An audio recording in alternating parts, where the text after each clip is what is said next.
नमस्कार सभी को।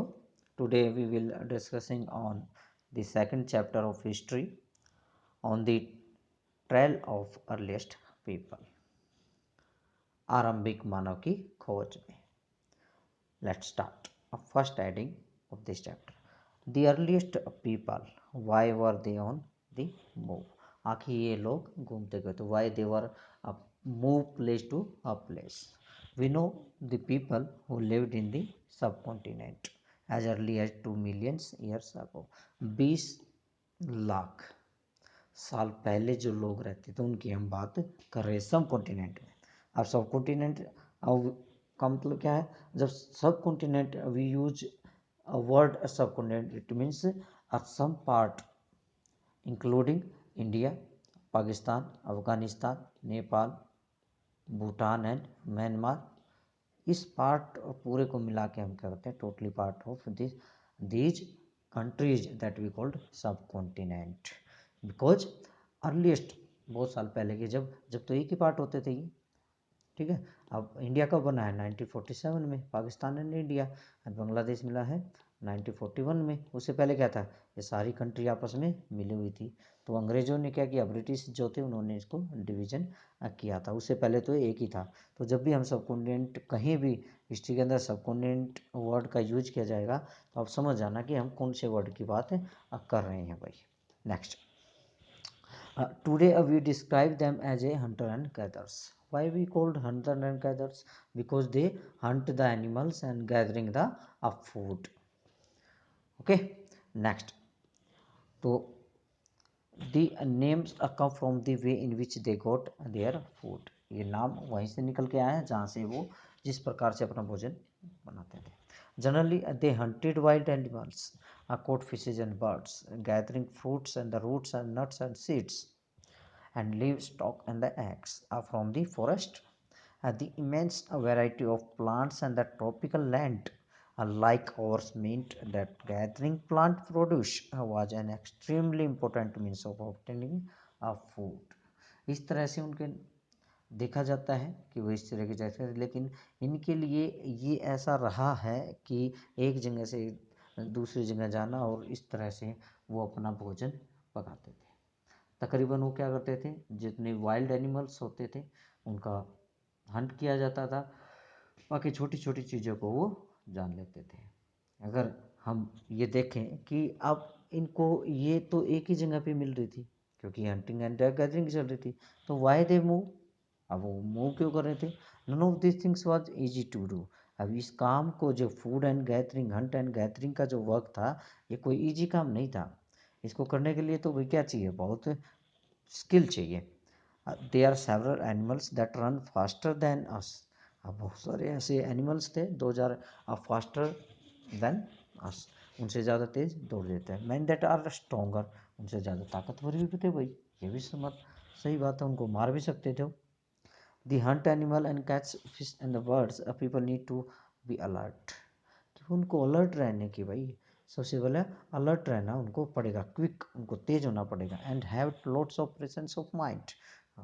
they used a lot of skill, it means they used a lot of skill they have to collect and the plant produce. You need to find out which plants or parts of plants are edible or not edible.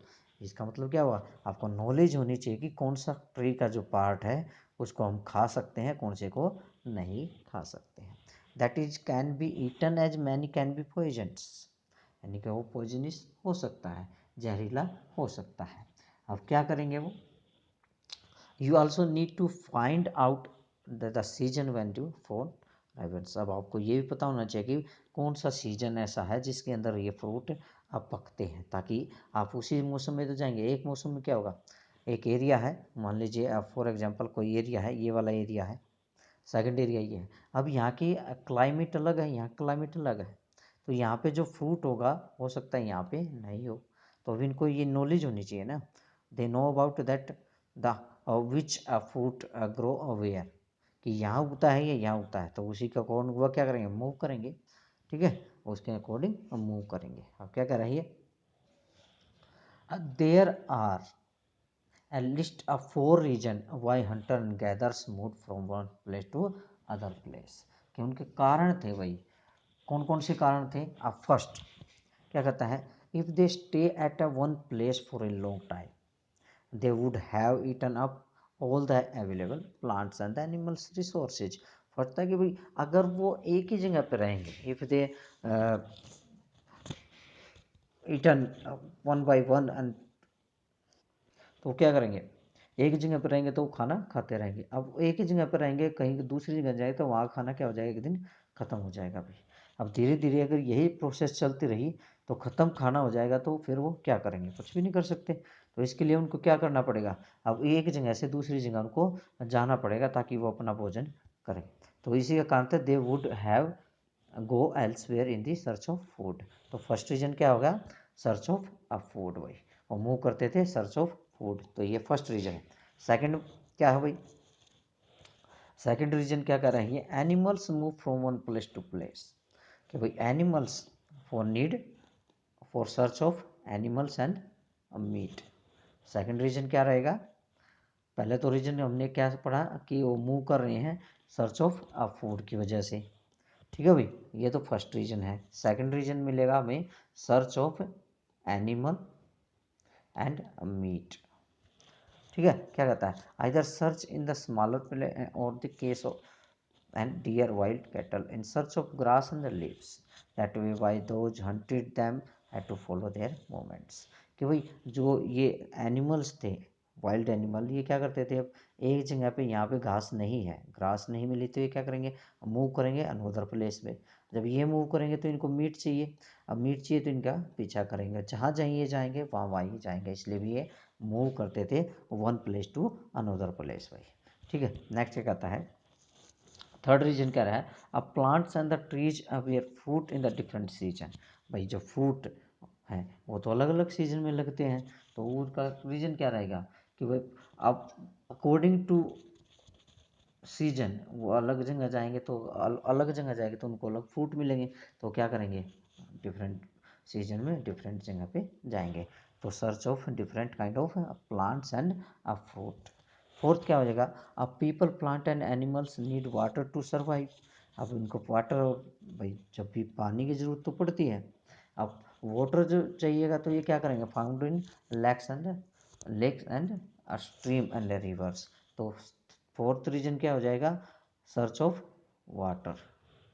भाई अलग अलग उनके जो sources of water थे उनको find out करते थे, तो कहीं ना कहीं ये क्या करते थे। अब देखिए मैनी रिवर्स क्या होती थी, पेनियल, पेनियल का मतलब होता है अब बेस्ड ऑन सीजन, जब भी उसमें बारिश आएगी और रेन आएगी तो क्या हो जाएगा, अपने आप उसमें क्या चल जाएगा, पानी बरसेगा। इसमें तो क्या होता है, water through out the year रहेगा, लेकिन कुछ होती है सीजनल।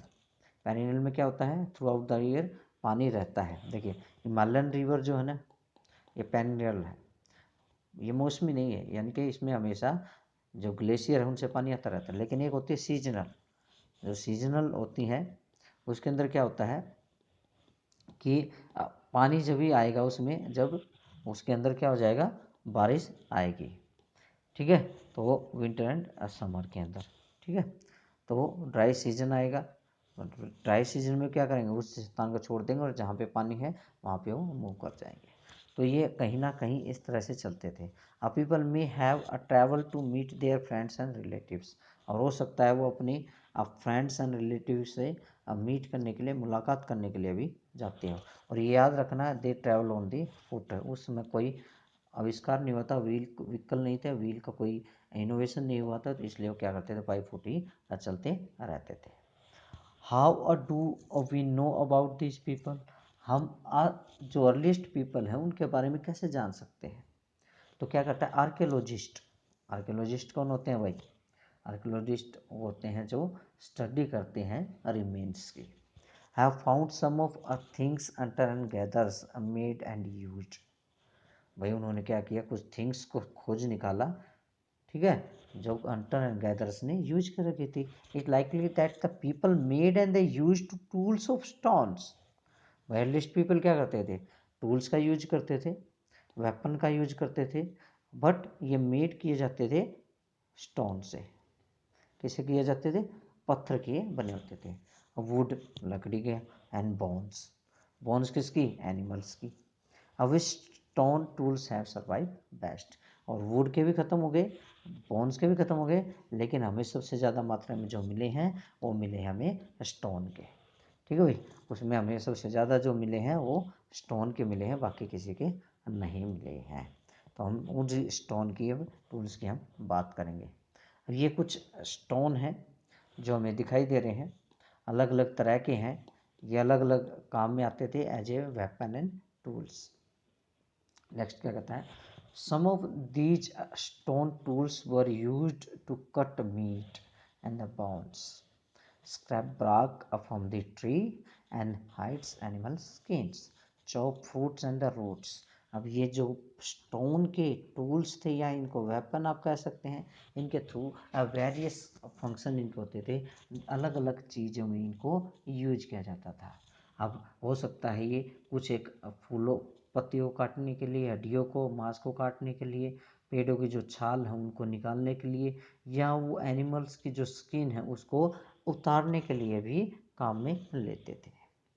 और कहता है some of may have been attached to the handles of the bone of wood, और कुछ में हमें ये मिला है कि कुछ एक जो ये पत्थर थे कहीं ना कहीं अलग अलग पीछे से, जैसे ये स्टोन का बना लिया, इसको हत्थे से जोड़ दिया भाई, या तो ये लकड़ी का हो सकता है या बोन का हो सकता है, इसको ऐसे बांध लिया, तो ये क्या बन गया, एक तरह से एक वेपन बन गया, या इसको एक टूल्स आप कह सकते हो। तो ये जो पार्ट है वो वुडन या बोन्स हो सकती है, और ये स्टोन होगा। ओके, नेक्स्ट क्या कहता है, तो अदर, ये कहता है others tools were use to chop wood which was use as a firewood, woods was also use to make huts and tools, tools और हट जो है झोपड़ियाँ बनाने के काम में भी की जाती थी। नेक्स्ट रहता है choosing a place to live, कि भाई स्थान रहने के लिए कैसे बनाए जाते रहे होंगे, जो स्थान थे उनको कैसे बनाया गया होगा रहने लायक, कि भाई कैसे बनाया गया होगा। कहता है जो हम मैप है उसको अभी देखेंगे, इसमें कहता है all the place mark with the red triangle, इसमें रेड ट्रायंगल जो है इसके अंदर तो नहीं दिखाया, आपको दिया जा रहा है क्योंकि ब्लैक एंड वाइट मैप है, लेकिन इसमें रेड ट्रायंगल, ट्रायंगल हम देखेंगे भीमबेटका है, और नीचे जाएंगे तो हुंस्की है, करनूल केव्स है, और ये तीन ही है। तो यहाँ की ये बात कर रहा है Bhimbetka in Madhya Pradesh, Kurnool and Hunsgi in Karnataka and Andhra Pradesh. Next क्या कह रहा है, दिस साइट, ये जो स्थान है, which archaeologist have found evidence of hunter and gathers, यहीं से क्या किया, हंटर एंड गैदर्स जो हैं उनके एविडेंस मिले हमें कि यहाँ पे लोग रहते होंगे। Only some are shown on the map, कुछ ही दिखाए, बहुत सारे मिले हैं लेकिन तीन का यहाँ पे जिक्र किया। Many sites were located near source of water, अब मोस्टली जो साइट्स हैं, ऐसी जितने भी साइट आर्कोलॉजिस्ट को मिलती हैं अर्लीस्ट पीपल की, उसमें हम देखने को मिलता है कि वो कहीं ना कहीं नियर बाई वाटर सोर्स मिलती है। ऐसा क्यों है, अब please tell me why many sites are found by the archaeologist near by the source of water, tell me. अब भाई जो अर्लीस्ट पीपल हैं वो नियर बाई वाटर सोर्स के क्यों रहते होंगे, नियर बाई लेक्स या नियर बाई ओशन, या नियर बाई आप कह सकते हैं रिवर, या कोई पॉन्ड्स, ऐसी जगह पे वो मिलते थे। ऐसा क्यों है, ऐसी जगह पे ही क्यों मिलते थे वो, इसका जवाब आप मुझे कमेंट बॉक्स में या अपनी बुक में दीजिए। Next, as stone tools were important, people tried to find places where good quality stone were easily available, और ऐसी जगह उन्होंने ढूंढने की कोशिश की है जहाँ पे लोग इस तरह के जो स्टोन के टूल्स हैं या वेपन्स हैं उनको इम्पोर्टेंस में रखते थे, और अच्छी क्वालिटी के वो वहाँ पे मिले हैं। A places where stone was found and where people made tools are known as factories site, ऐसी जगह पे जहाँ पे लोग को ये बहुत सारे स्टोन मिले हैं, तो ऐसी स्थान को हम जो कहते हैं ना, उनको हम ये कहते हैं कि वहाँ फैक्ट्री साइट, फैक्ट्री का मतलब है जहाँ प्रोडक्शन होती है किसी किसी चीज़ की। प्रोडक्शन किस चीज़ की भाई? जहाँ पे ये टूल्स बनते रहे होंगे। कि क्यों? क्योंकि टूल्स बनाया होगा तो वहाँ टूट फूट हुई होगी, टूट फूट हुई होगी तो वहीं पे कचरा छोड़ दिया होगा। जब जहाँ पे ज़्यादा टूल्स टूल्स मिले होंगे, टूट फूट का कचरा मिला होगा, तो कहीं ना कहीं क्या होगा, वो एक्स्ट्रा मटेरियल होगा। एक्स्ट्रा मटेरियल है तो इसका मतलब यहाँ पे काम चला, तो उसको क्या बोला गया? फैक्ट्री एरिया बोला गया कि यहाँ पे टूल्स मेकिंग या वेपन्स की मेकिंग की जाती होगी भाई, ऐसा वहाँ पे आर्कोलॉजिस्ट ने माना है। तो जहाँ पे भी अब फैक्ट्री एरिया कौन सा हो जाएगा? जहाँ पे stone was found and where people made tools. भाई जहाँ पे स्टोन मिलते थे और वहाँ पे क्या बनाए जाते थे? टूल्स बनाए जाते थे, उसको बोला गया है फैक्ट्री साइट्स। अभी हमें ये नहीं पता है कि ये फैक्ट्री थी किस तरह की, यहाँ पे कौन काम करता था भाई, ठीक है ना? क्योंकि यहाँ ये अभी तक पता नहीं चला है कि ये काम मैन के द्वारा किया जाता था या वुमेन के द्वारा किया जाता था। अब तक ये पता नहीं चल पाया है। बाकी तो सब कुछ पता चल गया है, लेकिन ये पता नहीं चल पाया है कि we find blocks of stone tools and were made and perhaps distracted because they were not perfected. उनको फेंक दिया गया, कुछ बनाए गए लेकिन कुछ को डिस्कार्ड कर दिया गया, फेंक दिए गए क्योंकि वो परफेक्ट नहीं थे। And chips of wet stone left behind at this site. और यहाँ पे बहुत सारा कचरा जो कि छोड़ दिया गया था, जो परफेक्ट नहीं था, वो हमें देखने को मिला है। आगे ये कहता है कि भाई जो भी साइट्स हैं वो हमें देखने को मिलेंगे, लेकिन हम ये मान के चलते हैं कि यहाँ जो भी यहाँ पे जो लोग लंबे समय तक लॉन्ग पीरियड में, लॉन्ग स्पेलर में या एक जगह पे ज़्यादा रह रहते थे, तो उनको बोला गया है कि उस साइट्स को जहाँ पे लोग बहुत लंबे समय तक रहते थे और वहाँ टूल्स मेकिंग की जाती थी, तो उसको बोला गया है हैबिटेंट कम फैक्ट्री साइट। रहने के स्थान के साथ साथ जो स्थान है वो माना गया है। नेक्स्ट, ये कुछ भीमबेटका की केव के बारे में बताया गया है, या कुछ साइट्स के बारे में बताया गया है कि are the places where the remains of things tool and poles buildings etcetera were found. ये ऐसी साइट्स यानी कि स्थान, वो चीज़ें होती हैं जहाँ पे अक्सर हमें कुछ ना कोई चीज़ें मिल जाती हैं, ठीक है ना? पूरा इनको बोला था पूरा स्थल, यानी कि साइट्स जहाँ पे हमें कुछ ना कुछ चीज़ें, चाहे वो टूल्स हैं या यूटेंसिल्स हैं या बिल्डिंग्स हैं या स्टोन वेपन्स हैं, वो हमें मिल जाते हैं। This were made use and left behind by the people. उनको यूज किया जाता है और बाद में छोड़ दिया। दीज में be found on the surface of the earth. Surface पे मिलते हैं, बुरिड अंडर द अर्थ, और कुछ को पृथ्वी के अंदर दबे हुए मिलते हैं। समटाइम्स इवन अंडर वाटर, कुछ पानी के अंदर भी मिलते हैं। You will learn more about different site in the later chapter के आगे हम पढ़ेंगे कि कहाँ कहाँ ये मिलते हैं। तो ये साइट का मतलब क्या हुआ भाई? ऐसा स्थान जहाँ पे लोग बहुत सारे टूल्स, वेपन्स, बर्त या यूटेंसिल या पोर्ट्स एक्सवाइज मिलते हैं, और ये ज़्यादातर लोगों के द्वारा बनाए जाते हैं, प्रयोग किए जाते हैं और वहीं पे छोड़ दिए जाते हैं। इनमें से बहुत सारे सरफेस पे मिल जाते हैं, कुछ अंदर मिलते हैं अर्थ के, कुछ वाटर के अंदर भी हमें मिलते हैं। Next, making tools. भाई मेकिंग टूल्स, टूल्स को कैसे बनाया जाता रहा होगा भाई? भाई कैसे अब बनाया गया होगा टूल्स को भाई? सबसे पहले हम बात करते हैं टूल्स की, बात करते हैं भाई टूल्स को कैसे बनाया। देखिए, a stone tool probably made using two different techniques. दो टेक्निक वो यूज किया जाते थे उनके द्वारा। अब पहला क्या कहता है, पहली की हम बात कर रहे हैं, तो पहले में ये कह रहा है the first is called stone on stone. ये वाला जो स्टोन के थ्रू स्टोन को मारा जा रहा है। Here the pebble of the which tool was to be made also called as a core was held in one hand. ये जो है कॉर है। Another stone which was use as a hammer, यानी कि ये इस पे चोट मारेगा, ठीक है ना? इसको हम क्या बोलेंगे? ये तो हो जाएगा हमारा कोर, ये हो जाएगा एक तरह से हैम्बर, थोड़े का ये काम करेगा। अब इसको टूल बनाना है, इसके थ्रू बना रहा है, ये पहली टेक्निक है। कहता है held in one hand. Another stone which was used as a hammer was held in the another hand. The second stone was used strike on the flex and the first till the required shape and obtain. कि भाई जब तक इसको मारेगा, जब तक इसको shape देता रहेगा इसके थ्रू, जब तक ये एक अच्छा वेपन या टूल्स नहीं बन जाता। पहली टेक्निक तो ये है भाई कि ये कोर है, ये हैमर इसको मारेगा, साफ कर लेगा। सेकंड कहता है प्रेशर अफ्लैक, कि प्रेशर के थ्रू उसकी परतें उतार लेना। क्या कहते हैं, core was a placed on the firm surface, कि ये अर्थ है या कोई सरफेस है, ठीक है, ये कोई सरफेस बना लेते हैं। फॉर एग्जांपल ये कोई सरफेस है, यहाँ पे एक पत्थर रख दिया भाई, ये बन गया कोर, ठीक है। अब इस पे क्या करेंगे, the hammer stone was used on the piece of bone stone that was placed on the core. अब यहाँ पे वो रखेंगे, मान लीजिए ये कोर था, ठीक है, ये कोर था, यहाँ पे एक बोन लगा दी या कोई स्टोन लगा दिया और इसको प्रेशराइज करेंगे, यहाँ पे चोट मारेंगे तो क्या करेंगे, इसकी ये परत जो है वो उतरती चली जाएंगे धीरे धीरे।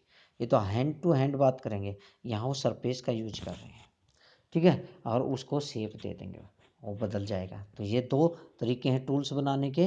अब फर्स्ट है कि हैंड से, दूसरा है कि सरफेस पे रख के ऊपर से कोई हथौड़ी का तरह से जो हैम्बर है उसका यूज करें। हैम्बर भी किसके, बोन या स्टोन के ही हैम्बर होंगे।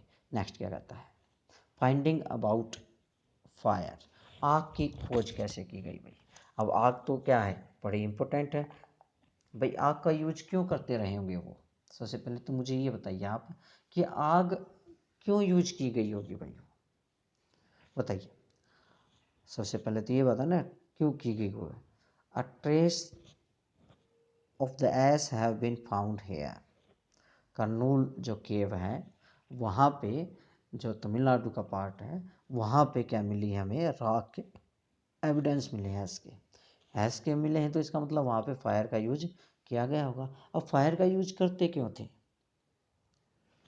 this suggest that the people were familiar with the use of fire. It means क्या थे, earliest people use the fire for the different purposes। कौन कौन से पर्पसेज है वो मुझे आप बताइए भाई, क्यों फायर का यूज किया गया होगा लोगों के द्वारा। A fire could have been used for many things, भाई मैनी थिंग्स के लिए। पहले सोर्स ऑफ लाइट, भाई लाइट के लिए यूज की गई होगी, कि भाई लाइट यानी कि रात का अंधेरा होता हुआ तो वो लाइट की ज़रूरत रही होगी। कुक मीट, रो मीट जो वो हंट के द्वारा गैदरिंग करते थे उसको पकाया जाता होगा। And square away animals, animals को क्या भगाने के लिए, उनको डराने के लिए भी इसका यूज किया जाता होगा। या फिर क्लाइमेटिक कंडीशन के अकॉर्डिंग उनका यूज किया जाता होगा, क्योंकि जब भी विंटर आता होगा तो अपने मौसम को या गर्म हीट लेने के लिए भी फायर का यूज किया गया होगा। नेक्स्ट क्या कहता है भाई, ए चेंजिंग एनवायरनमेंट, जलवायु, एनवायरनमेंट यानी कि पर्यावरण, यानी कि क्लाइमेट, क्लाइमेट में चेंज आना भाई। अब क्या होगा, धीरे धीरे क्या हो जाएगा, क्लाइमेट में चेंज आ जाएगा। अब देखिए आपसे एक क्वेश्चन भी ये पूछ रहा है कि आज के समय में हम, ये वाला question, what do we use for fire today, ये तो उसकी बात है कि source of light, cook meat and scare animals and the climate, heat के लिए विंटर सीजन में आज हम किस प्रकार से आग का यूज करते हैं, आप मुझे बताइए। The changing environment, around to 12,000 year ago there were major changes in the climate of the world, world की जो क्लाइमेट है विश्व की जो है वो धीरे धीरे अब बदलनी स्टार्ट हो गई थी। क्योंकि क्या हो गया था, अब धीरे धीरे हीट बननी स्टार्ट हो गई थी, यानी कि समर जो थी वो थोड़ी सी लंबी होनी स्टार्ट हुई थी, वार्म जो कंडीशन है वो बननी स्टार्ट हो गई थी। In many areas this lead to development of grassland, और जैसे ग्रास लैंड यानी कि जैसे ही वार्म कंडीशन बढ़ती है, हीट बढ़ती है, तो ग्रास लैंड बननी स्टार्ट हो जाती है। This in turn led to increase the number of deer and the animal, goat and sheep and cattle, that is animals that survive on the grass। it means जब grass आएगी तो उसको खाने वाले भी आएंगे। इसका मतलब क्या हुआ, बहुत सारे वाइल्ड जो एनिमल्स हैं वो बढ़ने स्टार्ट हो गए। जब वाइल्ड एनिमल्स आएंगे तो ये क्या करेंगे, उनको उनका हंटिंग भी करेंगे और धीरे धीरे उनको क्या करेंगे, डोमेस्टिकेटेड भी करना स्टार्ट कर देंगे। डोमेस्टिकेटेड यानी कि फालतू बनाना, उनको पैट बनाना स्टार्ट कर देंगे भाई धीरे धीरे। अब क्या करते हैं, those who hunted these animals now followed them, अब उनको फॉलो करना, learning about their food habits, अब उनकी फूड हैबिट्स साथ में उनको फॉलो अप किया जाने लगा, फूड हैबिट्स को जानने लगा कि क्या खाते हैं, कब खाते हैं, कैसे खाते हैं, मांस खाते हैं नहीं खाते हैं, या फूड जो ग्रास है उसी पे डिपेंड रहते हैं। अब ब्रीडिंग सीजन और कब वो बच्चे पैदा करते हैं। It's likely that this help to people to start thinking about the herding and rearing of this animal type, यानी कि डोमेस्टिकेटेड पालतू वो बना सकता था अब, क्योंकि ये क्या करेगा, अब धीरे धीरे उनको पता चल जाएगा भाई ये क्या खाता है, क्या करते हैं, दूध देते हैं नहीं देते हैं, मिल्क करके या जो हो सकता है नहीं हो सकता है, या ये मीट के लिए पाले जा सकते हैं, या ये हमारी सिक्योरिटी के लिए पाले जा सकते हैं। तो ये चीज़ें हम धीरे धीरे इनको फॉलो करेंगे, उनको देखेंगे, तो वो धीरे धीरे समझ में आनी स्टार्ट हो जाएंगी कि ये हमारे लिए खतरा है या नहीं है। अब हम सेल उस समय अगर वो लोइन को डोमेस्टिकेट करने की सोचता तो क्या है, लोइन तो उसको खा जाता। तो उनको फूड हैबिट्स जाननी ज़रूरी थी कि ये किस तरह का भोजन करते हैं। नेक्स्ट क्या कहता है, it's likely that the help to people starting thinking about herding and the rearing and these animals fishing also become important, और उसमें मछली पालन या मछली का खाना भी शुरू कर दिया गया था। और कहता है this was also a time when several grains bearing grasses, बहुत सारे इस दौरान जो थे ना क्या हो रहे थे, धीरे धीरे अब ग्रेन या अनाज हैं वो भी उत्पन्न हो रहे थे, जिसके अंदर wheat barley and rice naturally अपने आप बन रहे थे डिफरेंट डिफरेंट पार्ट के अंदर of subcontinent. Man women and children probably collected these grains as a food and learn where they grew, और सभी इसको इकट्ठा करते थे और धीरे धीरे वो लर्न कर रहे थे इस चीज़ को कि भाई कैसे ये उत्पन्न होते हैं, कैसे बनते हैं, कैसे नहीं बनते हैं, ये चीज़ें वो सारी की सारी क्या कर रहे हैं, साथ के साथ यूज भी कर रहे हैं, उनको सीख भी रहे हैं कि भाई कैसे करेंगे ताकि हम नेक्स्ट टाइम इसको उगा सकें। वैन दे अराइव, और कब उनका उत्पन्न होते, कब पक जाती हैं और तैयार, फिर उनको हार्वेस्ट कर लिया जाता है। दिस में led to them to think about the growing plants, इसका मतलब यहाँ से जब उन्होंने सीखना स्टार्ट किया तो यहीं से स्टार्ट होती है एग्रीकल्चर, क्या स्टार्ट होती है, agriculture. Next, rock a painting, this is the rock painting. आप पेंटिंग क्यों करते होंगे, आप painting a show their culture, कि वो किस तरह से क्या करते रहेंगे उसके बारे में ये रॉक्स बताती हैं। Many of caves in these early alived in the people a painting on the walls, some of that best example from Madhya Pradesh and the southern Uttar Pradesh, Bhimbetka in Madhya Pradesh. These painting show wild animal drawn great accuracy and skill, कि वो ये दिखाते हैं कि painting के through कि हम क्या करते थे, कैसे शिकार करते होंगे, तो जो माइंड में होता है वही तो पेंटिंग में लिखा जाता है, तो वो करते थे। हु डिड व्हाट, भाई हु डिड व्हाट, कि उसमें क्या उन्होंने किया गया होगा, क्या कहता है ये। नेक्स्ट,